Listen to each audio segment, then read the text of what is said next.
offences including fraud, causing financial loss to the state, and money laundering. The criminal investigation is running concurrently with asset recovery processes to prevent further dissipation of what law enforcement agencies strongly suspect to be proceeds of crime. The suspect is also under a second strand of investigation, which is part of a larger international organized crime scheme. The Economic and Organized Crime Office, YOKO, is audaciously working with our international law enforcement partners on this second strand of criminal investigations. While the MPP MP and Minority Chief Whip Frank Odame says Chairman Wontumi is on hunger strike, he spoke on Accra-based Peace FM. Some says, "Oh, jail term, a bail term." And he said, "YOKO officials no." Considering the bail conditions and the conduct of YOKO officials, especially their refusal to grant his lawyers access, it is shocking. Even in a murder case, a suspect's legal counsel is allowed access. This clearly amounts to political persecution. The lawyers would have access to the client. It will show to a political persecution, period. We find it as a political strategy to persecute. Minority Chief Whip Frank Odame there. My colleague James Aveji is joining me live from the YOKO headquarters right now for more details. So James, we know of a new development where we are learning this process and progress in the security of the second surety. What more do you know about that? Well, Hannah, the information we are picking from persons close to the camp of the former Vice President, Dr. Baumia, is that he's made some arrangements for the second surety to be met. The first surety was met yesterday as part of the 50 million Ghana cedis bail conditions. And so this morning we are picking the information that the former Vice President has made some arrangements so that the second surety will be met for to be released from custody. All right, but then how is investigations proceeding though? Well, this morning, we also learning that he's still in the, someone wants to is still in the hospital. We know that he was sent to the hospital yesterday morning, and when the minority came here, they told us that he's brought back. And so this morning, we checked on that, and the councils have been confirming to us that he's still in the hospital as we speak. What we do not know is whether the YOKO has made any headway in confirming that second surety which the Vice President has made arrangement for. But we are expecting the Vice President here this afternoon. That's the information we are giving, as well as the minority. Do you still see the sympathizers of the MPP at the YOKO headquarters? Well, a handful of them are still gathering on the edge of the road. It is not a busy place usually, but when any major group, including the minority or any significant party figure comes here, then they shoot in. And so a few of them are here. We expect the numbers to grow if any of the significant members of the party comes around in the course of the day. Okay, talking about members of the party, the significant numbers, the minority promised to return to YOKO headquarters today. Have we seen any of them around? None of them are here yet. But the indication we get is that contrary to the power yesterday, they made their way to Parliament.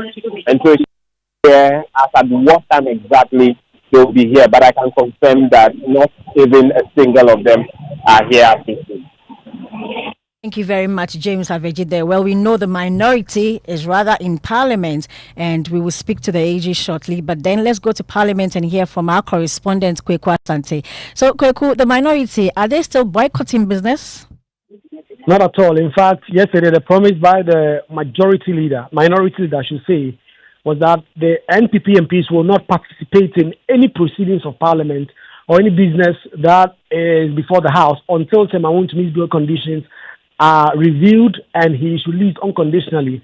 But this morning, a number of NPP MPs have already started coming in, including the minority chief whip himself, who, as I just stepped out of the chamber, was on the floor making some comment on the business statement that has just been presented. So contrary to that undertaking that they did make, they are on the floor. We've been trying to speak to some of them to get an understanding of why exactly they are in the chamber, despite their promise to boycott proceedings. A lot of them have directed us to their leadership, and the leadership have not given us any word as we speak. Parliamentary Affairs correspondent Kweku Asante there. Let's move on. And Andy Owusu, the second accused in the criminal trial involving former presidential staffer Charles Bissiu, has begun plea bargain negotiations with the Office of the Special Prosecutor OSP. And Joy News editor Fred Smith joins me in the studio with details of an alert published by the OSP on this website. So what's in this alert, Fred? Well, Hannah, Andy Owusu, who also serves as a special aide to Ashanti Regional MPP Chairman Bernard Entry-Boisiaku, you mentioned him earlier, Chairman Wuntumi, he has formally indicated his intention to enter into the plea bargain agreement with the prosecution. And this is according to a statement that you referenced from the OSP's website and on its social media handles. And it says that at a case management conference held on Wednesday, 29th of May, 2025, state prosecutors informed the court that discussions on the plea arrangement were in progress and that the formal notice to that effect had been filed. Should the proposed plea agreement be accepted by the court, the OSP says it would enable the prosecution to proceed against Owusu separately and thereby allowing the state to concentrate its prosecutorial efforts on the substantive charges against Mr. Bissiu. The court subsequently adjourned the case to the 4th of June 2025 to allow time for the finalization of the plea negotiations. Thank you very much, Fred Smith there. Now, President Mahama has directed the Interior Minister and the Inspector General of Police to immediately deploy additional security personnel to parts of the Bono East region to address the surge in highway and armed robberies. Speaking during his thank you tour, that he stated Cabinet has approved new guidelines for the effective use of the District Assembly Common Fund. It will now serve as a key performer indicator for MMDCEs. Their performance will be evaluated based on how the fund is utilized, which will help determine whether they remain in office or replaced. Presidential Affairs correspondent Maxwell Agbaba has more.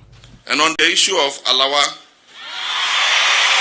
hundreds of residents in the Bono East region gathered at Kintampo to welcome President Mahama as part of his nationwide thank you tour. One of the recurring themes across these public events has been the recent appreciation of the city against major trading currencies.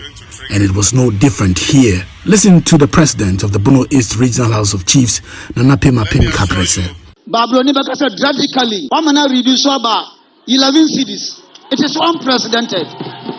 He said, you have reduced the dollar to city to 11 cities. Now I hear it is 10. I know by July it will be 9 cities. It will be a single digit. He said the president announced a performance-based evaluation for metropolitan, municipal and district chief executives. He said their performance will now be closely tied to how effectively they utilize the District Assembly Common Fund. 80% of the money accruing in the fund is going to go directly to the regions for you to decide how to use it. We're sending you the guidelines. Cabinet approved it at the last cabinet meeting to show you how the money has to be disbursed. And we're going to use it as your key performance indicators. Every year we will see what you've done with the District Assembly's Common Fund, and based on that we'll decide whether you stay or you go. President Mahama also addressed the recent surge in highway and armed robberies in parts of the Bono East region. We are aware of the challenges in the eastern corridor of Bono East, particularly around the Atebobo and Manteng area, Sene East and West, and the Pru districts. Highway robbery and armed robbery has become rampant. In response, I have directed the Minister for Interior and the Inspector General of Police to deploy additional security personnel to those areas where robbery has become rampant. We will also provide the police with patrol vehicles and communication equipment so that they can keep you safe. Well, the president also hinted Hajj fares could fall as low as 50,000 cedis next year if the Ghanaian cedi continues to currently gain against major trading currencies. Fulfilled our promise of adding an additional day to the Eid al-Fitr holiday of our Muslim brothers and sisters. The bill to amend the Holiday Act in order to make that holiday permanent is ready for Parliament.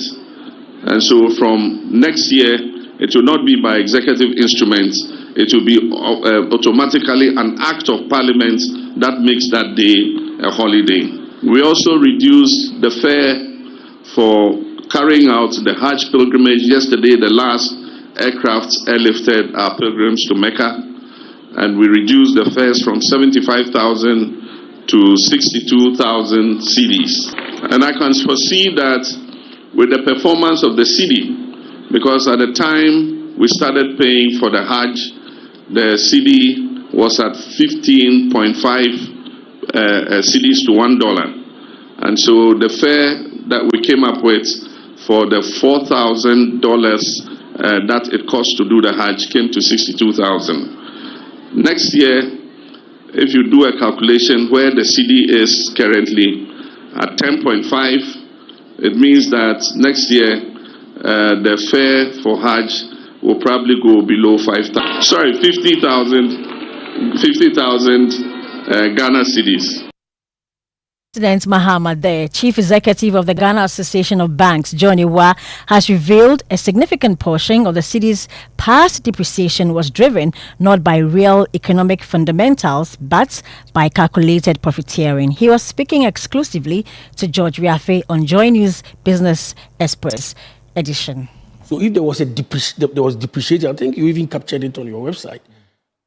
About 20 to 30% of that depreciation is not backed by any effect transaction, but people who are just playing on the currency for temporary price adjustments to profit from the currency movement.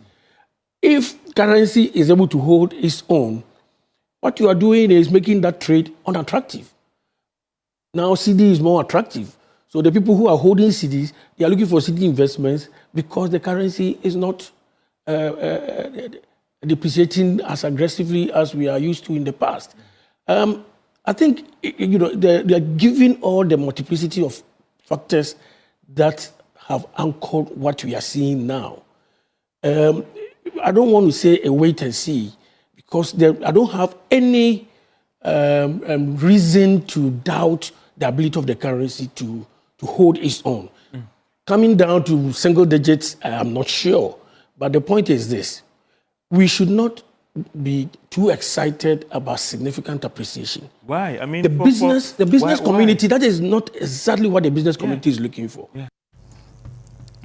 Well, to other stories, and Joy News checks have uncovered the increasing use of chemicals known as intravenous bleach, which are injected into the bloodstream of beauty clinics to help some women lighten their skin. In the year 2018, the Food and Drugs Authority, FDA, issued a public health alert about expectant mothers relying on cosmetic pills to bleach their unborn babies. The head of cosmetics at the FDA, Dr. Emmanuel Nkrumah, says the use of this intravenous bleach, among other cosmetic products, have not been approved by the authority. In our upcoming Hotline documentary, Bleached Babies, Kwete Nate explores the growing craze to meet extreme beauty standards. In 2018, the Food and Drugs Authority raised a public health alert over expectant mothers relying on cosmetic pills to bleach their unborn babies. Dr. Emmanuel Nkrumah is head of cosmetics at the authority.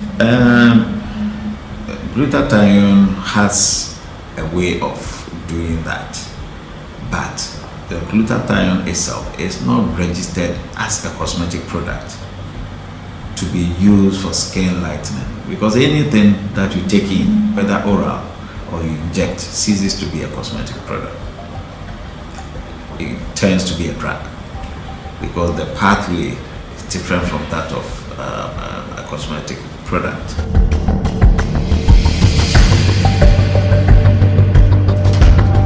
There are fears some women are now resorting to intravenous bleach, where chemicals are injected into the bloodstream. The agents of this practice are the beauty and cosmetics clinics dotted in cosmopolitan neighborhoods. The investigative team engaged some of these clinics, and this is how much they charge per session.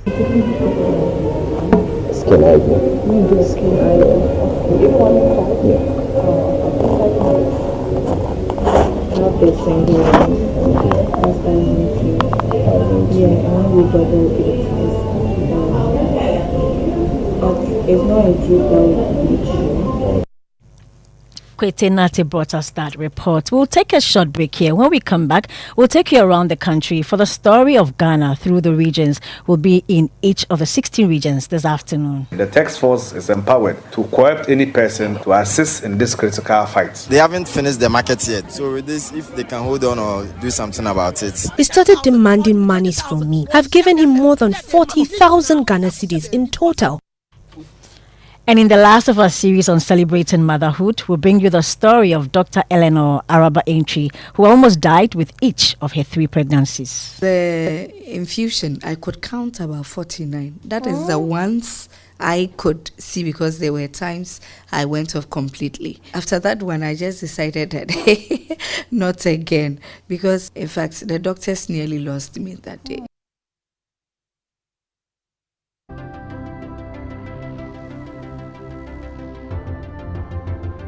When budgets are tight and money difficult to come by, you want to be sure you get the best value for your money. These are not times to be spending money fixing expensive engine problems because of cheap fuel and lubricants. Drive to a petrol source station today and buy your quality fuel and lubricants, and rest assured of fuel that lasts long and lubricants that prevent expensive engine problems. Hear the sound. Petrosol, clean fuel in full quantity. When I wake up in the morning, I brush my teeth with Kale Charcoal toothpaste. This gives me confidence all day. Anytime you meet Amma, don't be surprised I smile showing my beautiful white teeth, because I don't have cavity thanks to Kale Charcoal toothpaste for its natural charcoal properties. In fact, we are like twins. I can't go without my Kale Charcoal toothpaste. That be why I dey use Kale Charcoal toothpaste morning and night when I dey go bed safe. It dey make my teeth white when it dey comot every scent from my mouth inside. My confidence level they go up, so I dey show my 32 teeth all. Introducing the Kale Charcoal toothpaste, formulated with activated bamboo charcoal powder, ensures whiter teeth and removes bad breath. The strong natural property of the activated bamboo charcoal removes bacteria, absorbs surface stains on our teeth caused by coffee, wines, and tobacco. Welcome, Kale Charcoal toothpaste. Kale Charcoal toothpaste, Sankofa Yenchi. Kale, happy smile. This advert is FDA approved. Hey, Jenny Ramsa. And you stay soft concentrate fabric softener. I was such it move. You're sending this say, but you hear my tina watch. New Yanets now watch. No, be a baby, some was some demoni in us. Jenny Ramsa.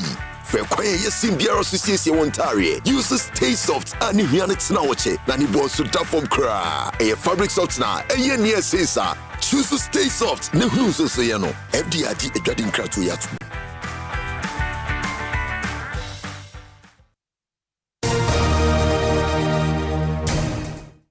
You're welcome back, and Mubarak has the sports. Yes, Anna. So the Ministry of Sports and Recreation has spent over $900,000 to clear all outstanding salaries owed to both current and former coaches of the Black Stars. Joy Sports editor Fentio Tahiru Fentio has more.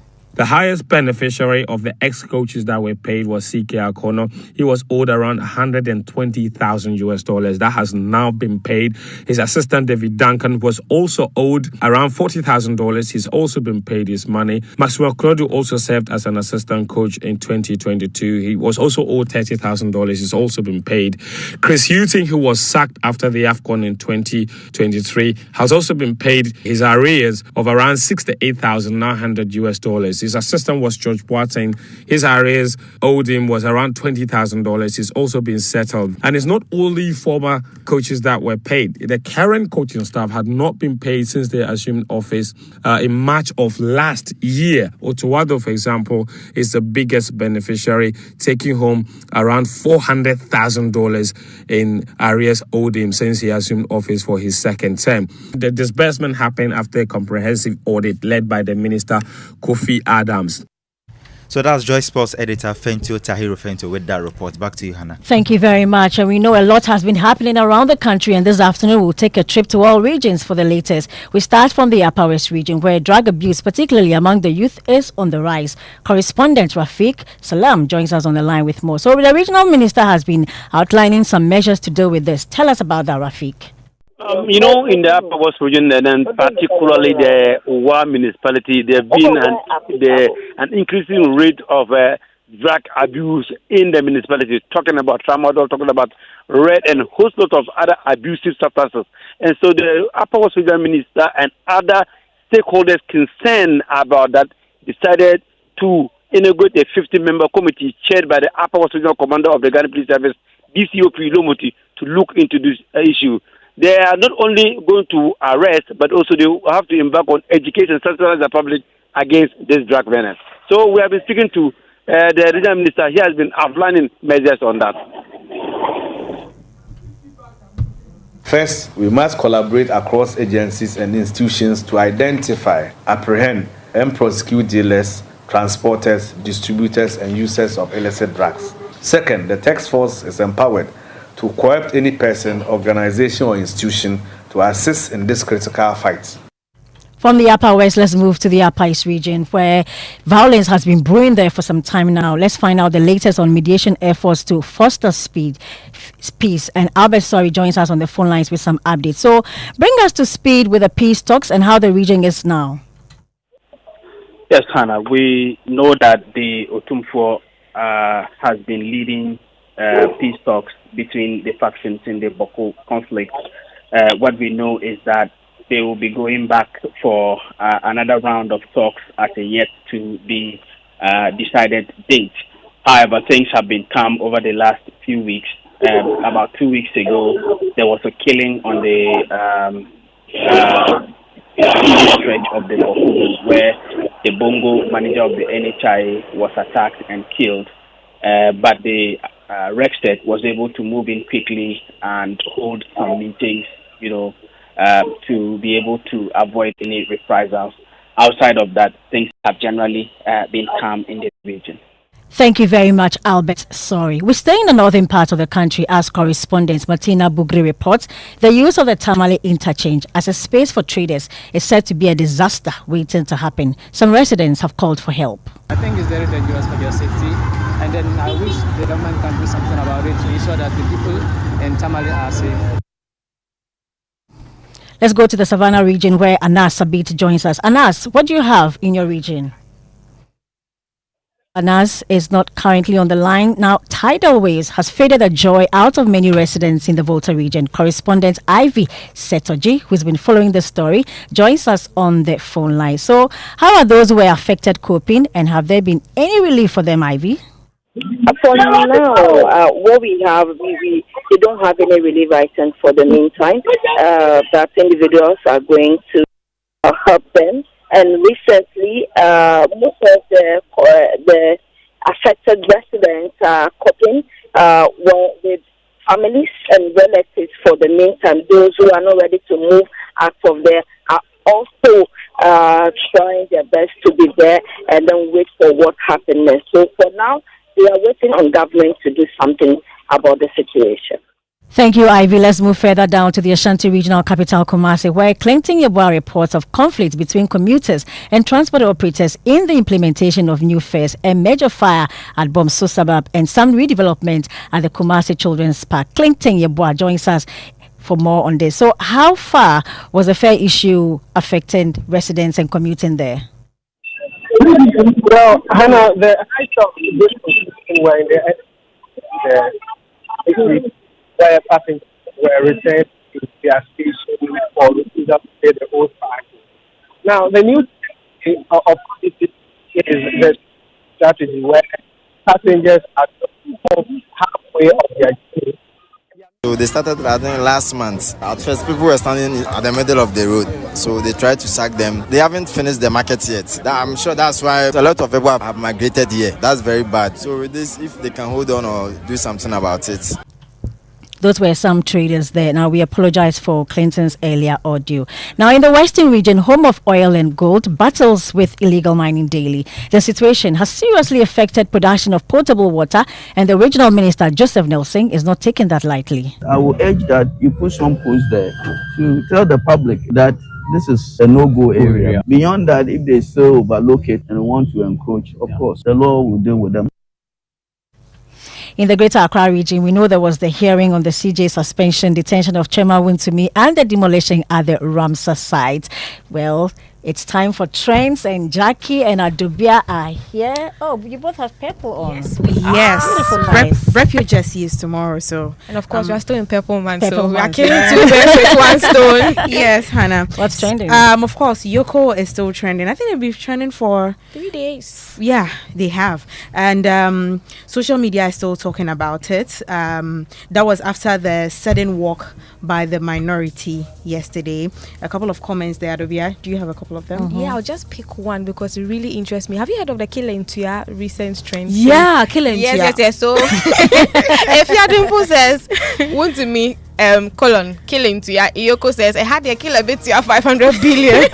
But then alongside we also have businessman Woyomi trending alongside. People have been talking about his bill terms. That was some years ago. His was much more than the amount that they're giving to yes. So a lot of people talking about it. So MS says that they said meet the bill conditions and take your chairman home, and also wound to me. And YOKO, someone also says that YOKO have been lenient on wound to me. Woyomi has been granted a bill more than that of wound to me 13 years ago. He should pay and let everybody sleep. So yes. Did you get a bit about his name? Wound to me. Yes. The first one was about. I was going to say that. But then apart from that, we also have sports stuff trending. We have Real Madrid trending because Liverpool player Trent Alexander has been transferred to Real Madrid. A lot of people talking about it and all that, especially ahead of the Rep Your Jersey event tomorrow. Thank you very much, Jackie and Adobia. That's it for the Midday News with me, Hannah Odame. Please, you can find more stories on myjoyonline.com. Thank you for joining us this afternoon. Pastor Mensa Otabel comes up next with the Living Word.